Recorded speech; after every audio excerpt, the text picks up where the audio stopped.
यतीम भी था, शौक बन गया दीन पढ़ने का। मोहल्लेदार इलाके वाले कहने लगे कहाँ से कमाएगा, ना बाप है ना माँ है ना घर है, कहाँ से। हजरत रूमी कहते हैं नौजवान ने जंगल में झोंपड़ी लगा ली। वहां वो सुबह मदरसे जाता, शाम को जंगल में रहता, वहां अल्लाह अल्लाह करता, सबक याद करता। एक दिन बादशाह की बेटी रास्ता भूल गई, जंगल में आई सहेलियों के साथ, बॉडीगार्ड भी साथ थे, पर रास्ता भूल गई। खोती खोती शाम हो गई, ऐसी खोई कि जब रात गहरी हो गई तो आके उस नौजवान के पास रुकी और चिल्लाने लगी। शेर के दहाड़ने की आवाज आती है, भेड़िए के बोलने की आवाज आती है। नौजवान अकेला, सहेलियां बिछड़ गई, गार्ड बिछड़ गए। कहने लगी मैं परेशान हूँ, मुझे जगह मिल जाएगी। नौजवान कहता मैंने शहजादी देखी और मुझे भी पता था कि घर एक ही है और आग को अंदर से दरवाजा भी बंद करना पड़ता है, जंगल जानवर भी आ जाते। कहते मेरी छोटी सी कुटिया में, झोंपड़ी में वो आई, रो के कहने लगी सहारा कोई नहीं, अगर मैं पीछे निकलूंगी तो भेड़िए खा जाएगा। कहते मैंने उसे जगह दे दी। अकेली औरत, चिराग जल रहा है, सबक याद कर रहा हूँ। मेरे नबी पाक ने फरमाया जहां मर्द औरत अकेले हो, तीसरा शैतान होता है। और शहजादी, वो बच्चा कहता है सबक याद करता रहा सारी रात। वो बच्ची को कहा सो जा, पर वो कहती है नींद मुझे भी कहाँ आई। ऐसे मौकों पर नींद, सारी रात सबक याद करता, थोड़ी थोड़ी देर के बाद चिराग जलता तो उस पर उंगली रखता, हाथ जलता तो पीछे खींचने, फिर दूसरी उंगली रखता, थोड़ी देर के बाद जलता तो खींचने, हाथ सारा जल गया। सुबह किरणें चमकी तो कहने लगा चल निकल जा, दौड़ जा, बस बड़ा सब्र का इम्तिहान हो गया, चली जा। शहजादी बाहर निकली, सिपाही ढूंढ रहे थे, बादशाह खुद जंगल में निकला हुआ था, मेरी बेटी मिल गई। बादशाह तन्हाई में जाके कहने लगा बेटा मैं दुनिया को बताऊंगा कि मेरी बेटी खोई नहीं थी, सिपाही साथ ही थे। ये बड़ा मुश्किल होता है, बेटी तो भूल के भी रात कहीं रह पड़े तो लोग जीने नहीं देते, तो बेटा मुश्किल हो जाएगा मेरे लिए। कहाँ थी? उसने कहा नेक नौजवान के पास।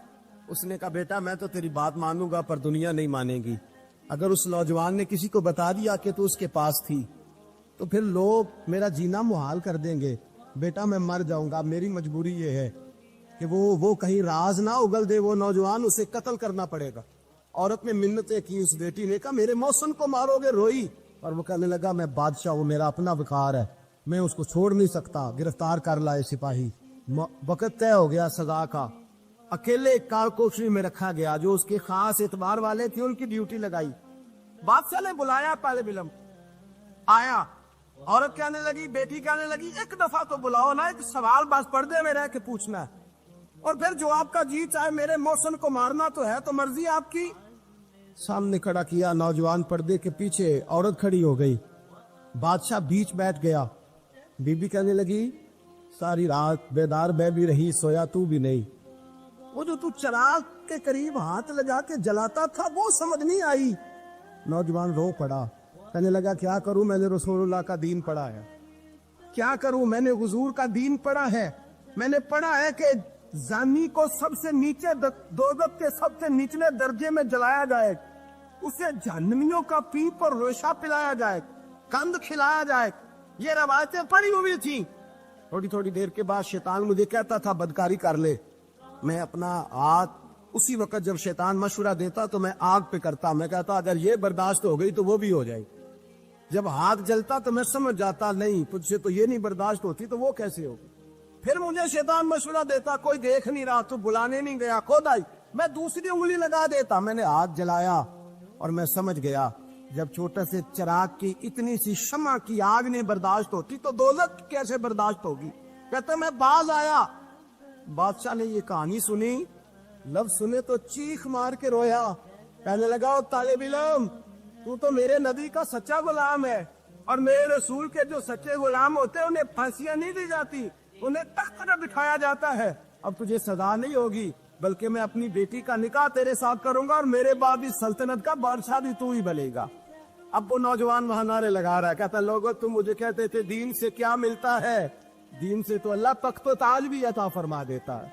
अगर नौजवान शर्मो हया वाले बन के रहे अल्लाह सारी इज्जतें दे देगा। देखे ना अल्लाह के फजल से इज्जत मिलती है, और जब कोई इज्जतदारों जैसा काम ही ना करे। एक बात और अर्ज करनी है पर वक्त थोड़ा रह गया। जवानों, मैं ना जब कभी परेशान होता हूँ ना तो मैं ये वाली बात खोल के पढ़ता हूँ। वाला ये बात ढारस बनाती है, ढारस توانائی دیتی ہے, پورا مضمون باندھا ہے. اعلیٰ حضرت کہتے ہیں بیروپیہ تھا, مداری, روپ بدل بدل کے دکھایا کرتا تھا, بادشاہوں سے انعام لیتا تھا. ایک دن اورنگزیب عالمگیر کے پاس آ گیا, کہنے لگا میں روپ بدلوں گا, اگر آپ پہچان نہ سکے تو میں انعام لوں گا. آپ نے فرمایا میں کوئی ایسے ویسا بادشاہ نہیں, کام مجھے دھوکہ دینا مشکل ہے. کہا نہیں, میں روپ بدلوں گا. حضرت اورنگزیب عالمگیر بڑے نیک بادشاہ گزرے, بڑے پرہیزگار. وہ بیروپیہ کہنے لگا میں روپ بدلوں گا, آپ نہیں پہچان سکیں گے. فرمایا چل جتنا تیرے اندر زور ہے لگا لے.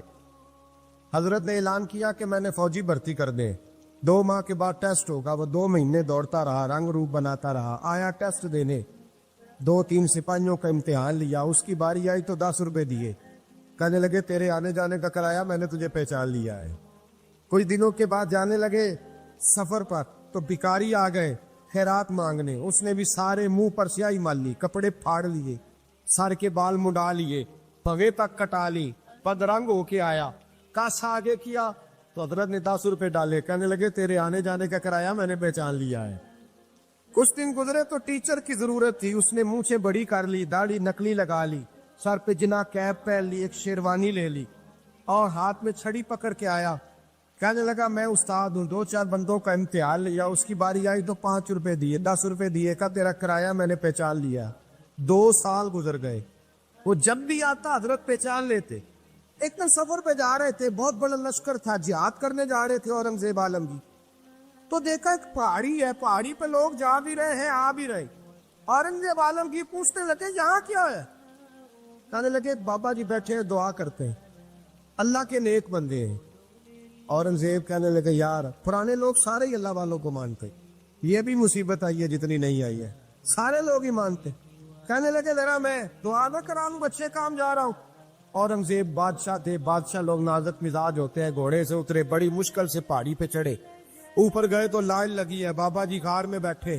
کہنے لگے میں نے ملنا, میں اورنگزیب ہوں. انہوں نے کہا ہمارا بابا اس طرح کا پیر نہیں کہ امیر آئے تو رنگ اور ہو, غریب آئے تو اور ہو. یہاں اگر ملنا ہے تو لائن میں لگ جاؤ, سب ایک جیسے. اب لائن میں کھڑے ہو گئے, 50 آدمی آگے تھے, کہتے ہیں 51واں نمبر تھا. تھک گیا دھوپ میں کھڑا کھڑا. جب میں پہنچا غار کے دانے تو میں نے بابا جی کے چہرے پہ نظر ڈالی تو بڑا نورانی چہرہ, بڑی خوبصورت لب و لہجہ. میں نے کہا میرے جیسا آدمی بھی پگڑی باندھ لے تو اچھا لگنے لگ جاتا ہے, بڑا خوبصورت انداز. کہتے ہیں میں ان کے پاس اتحیات کی حالت میں بیٹھ گیا. میں نے کہا حضور میں جا رہا ہوں جہاد کرنے, دعا کرنا. بزرگوں نے ہاتھ اٹھائے, اللہ اس کی مدد فرما, دین کو غلبہ عطا فرما, اسے دین کا سچا پکا سپاہی بنا. پھر تھپکی دی, 2-4 نصیحتیں نکال ڈالی, دیکھنا ظلم نہ کرنا, زیادتی نہ کرنا, جب تم جیت کر نہ کرنا, غرور نہ کرنا, نصیحتیں بھی کر دی. کہتے ہیں اب جب میں اٹھا تو 2-4 دینار بطور نذرانہ مسلح کے نیچے رکھے, اور الٹے قدم جب میں غار سے اترا انہوں نے رومال جاڑا اور اٹھ کے کھڑے ہو گئے. کہنے لگے آج نہیں تو نے پہچانا, آج نہیں تو نے پہچانا, میرا انعام بنتا ہے, آج نہیں پہچانا, لا پیسے. اورنگزیب کہنے لگا یار تو نے حد کر دی, کہاں چڑھا کہاں کھڑا رہا, دھوپ میں تھک گیا, کمال کر دی بھائی تو نے. پتا تو کیا لے گا, جلدی بتا, وہ کتنے لوگ پیچھے دھوپ میں کھڑے ہیں, لشکر سارا کھڑا ہے, کیا لے گا؟ اس نے کہا سب سے قیمتی ہیرے وہ ہے جو تیرے سر کے تاج میں لگے ہوئے, مجھے تیرا تاج چاہیے. او بھائیو سننا اور یاد رکھنا, میرے اعلیٰ حضرت کہتے ہیں بادشاہ نے سر کے اوپر سے تاج اتارا, بہروپیے کے قدموں میں رکھا اور کہنے لگے یہ لے, اور یہ تو تیرا مانگنے پر میں نے دیا ہے نا, میں واپس آتا ہوں تو آنا میں اپنی مرضی سے بھی تجھے دوں گا. تو نے اورنگزیب جیسے بندے کو دھوکہ دیا, آنا میں اس وقت بھی دوں گا. وہ دیکھ کر بس بات ختم ہو گئی, ہاتھ ہو گئی. دیکھ کر کہتے ہیں جب میں پلٹا نا واپس, بہروپیے نے آواز دی بادشاہ ٹھہر جا. تو میں نے پلٹ کے دیکھا تو کہنے لگے یہ اپنا تاج لے جا, اٹھا اور لے جا. میں نے کہا 2 سال بیت گئے تجھے محنت کرتے, آج قابو آیا تو لے جاؤ. کہنے لگا لے جا, مسئلہ سمجھ میں آ گیا. میں نے کہا مجھے بھی تو سمجھانا. کہتے ہیں وہ پھوٹ پھوٹ کے رویا, اس کی آنکھیں برس پڑی, سیلاب کی طرح آنسو بہہ نکلے, تڑپا اور رو کے کہنے لگا بادشاہ میں نے جھوٹ موٹ رسول اللہ کی غلامی اختیار کی تھی, جھوٹ موٹ کی داڑھی, جھوٹ موٹ کی پگڑی, جھوٹ موٹ کا فقر, میں نے جھوٹ موٹ نبی پاک کا لباس پہنا ہے, تو تیرے جیسے بادشاہوں کے تاج میرے قدموں میں آ گئے ہیں. अगर मैं सचमुच रसूलुल्लाह का गुलाम बनूंगा तो अल्लाह क्या कुछ अता फरमाए, अल्लाह कितनी नेमतों से नवाजे। मेरे आला क्या फरमाते हैं, आला हज़रत फरमाते हैं फरिश्ते भी करते हैं ताजीम मेरी। कौन जी? अल्लाह। ऐसा अकीदा भी कम मिलेगा जो बरेली के इमाम का अकीदा है, ऐसा भी कम। कहते हैं फरिश्ते भी करते हैं ताजीम मेरी। क्यों? फरमाने लगे फिदा होके उन पर ये इज्जत मिली। बगदाद के एक दरवेश आलिम थे, तो वो जब भी नमाज पढ़ाते ना तो किसी ताजर की 2 बीवियों के बारे में दुआ मांगते।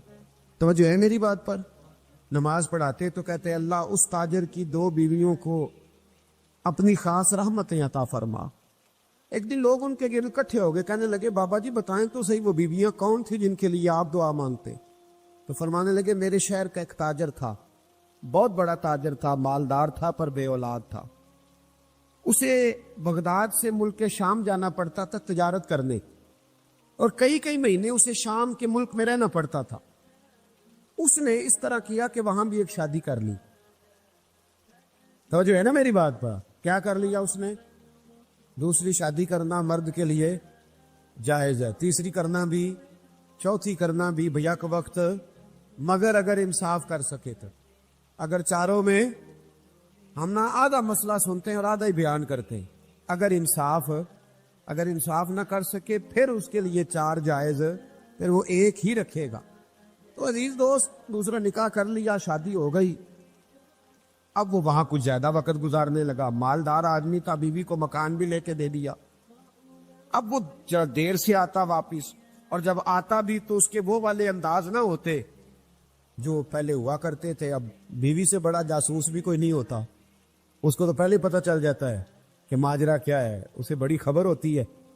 तो उसने महसूस कर लिया कि बदले बदले से मेरी सरकार नजर आते। वो कहने लगी अब के जब आता जाता है तो इसके हालात कुछ बदले बदले से हैं, माहौल कुछ और है। उसने एक बूढ़ा आदमी जो उसका अजीज भी था और समझदार भी था, उसको तैयार किया। कहने लगी अब के जब मुल्क के शाम जाए ना तो इसका पीछा करना और खबर करना कि कहाँ रहता है, कहाँ जाता है, क्या करता है। वो बूढ़े बुजुर्ग जो थे वो खातून के कहने पर कुछ उसने किराया भी दिया।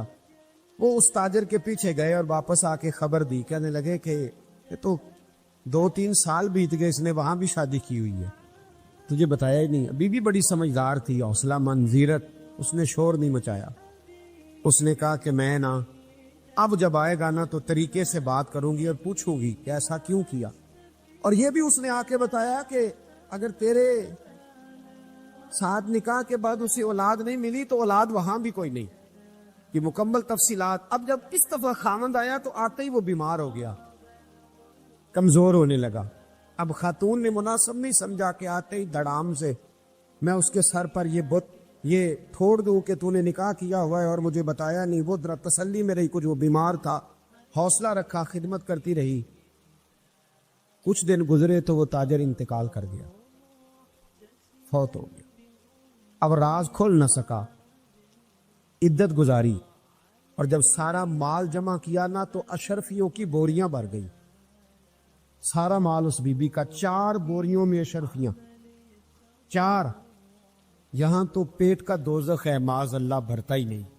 हाल मिन मजीद, हाल मिन मजीद। वो जो कहते थे ना कि बस बाहर चला जाऊं और बाहर मैं कुछ थोड़े से पैसे कमा के 2-3 साल में लौट आऊंगा, फिर यहां आके कोई कारोबार करूंगा, वो गए हैं तो वापिस नहीं आए। वो जो कहते थे ना बस मैंने इतना सा कारोबार करना है कि मकान बन जाए, उन्होंने 4 मकान भी बना लिए हैं, लेकिन ब्रेक हल में मजीद की दौड़ है। अब 4 बोरियां उस औरत ने छुपाए रखी। कोई बंदा नहीं जानता बगदाद में कि मुल्क के शाम में ताजर की दूसरी बीवी भी है।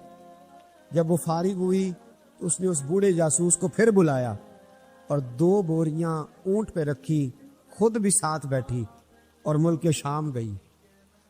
अल्लाह अकबर। वो बुजुर्ग कहते हैं मैं ऐसे नहीं दुआ करता। उसको जाके कहने लगी मैं अकेली वारिस नहीं हूं, आधे की वारिस तू भी है। मैं अकेली वारिस नहीं, ये तकसीम विरासत है, आधी की वारिस तू भी है। तो रख अपने पैसे, मुझे पता है उसने निकाह किया था पर मुझे बताया नहीं था, तो रख अपने पैसे, मैं तुझे दे रही हूं, आधे तेरे हैं आधे मेरे हैं। उसने नजर उठाई तो रो पड़ी, कहने लगी नहीं अब ये सारे तेरे ही हैं। اگر تو اللہ سے ڈرتی ہے تو میں بھی رب سے ڈرتی ہوں، اگر تو مصطفیٰ کریم کا کلمہ پڑھتی ہے تو میں بھی اسی نبی کی ماننے والی ہوں۔ کہا بات کیا ہے، میرا کیوں ہے سارا؟ تو وہ خاتون کہنے لگی وہ 2 سال 3 سال سے میرے ساتھ نکاح تھا اور اس نے بتایا تھا مجھے کہ میری بیوی بھی ہے، اور میں غریب تھی تو میرے والدین کو بھی بتایا تھا کہ میری دوسری شادی ہے۔ یہ مکان اس نے مجھے لے کے دیا تھا، میرے تمام اخراجات وہ پورے کرتا تھا، نان و نفقہ کا خیال رکھتا تھا، لیکن اب کہ جب وہ آیا تو وہ بیمار تھا۔ اس نے مجھے بتایا کہ مجھے طبیب نے بتایا ہے کہ میں شدید بیمار ہوں، شاید بچ نہ سکوں۔ تو کہنے لگی وہ مجھے کئی لاکھ روپے بھی دے گیا اور جاتے دفعہ مجھے طلاق بھی دے گیا، فارغ کر گیا۔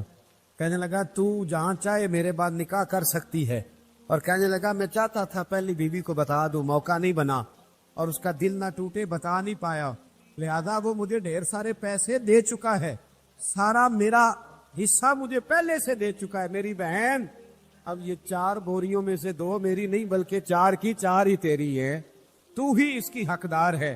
تو بزرگ کہتے ہیں مجھے بتاؤ جن کے اندر اس قسم کے تقوی کی جھلک ہو ان کے لیے ہر نماز کے بعد دعا مانگنی چاہیے کہ نہیں مانگنی چاہیے؟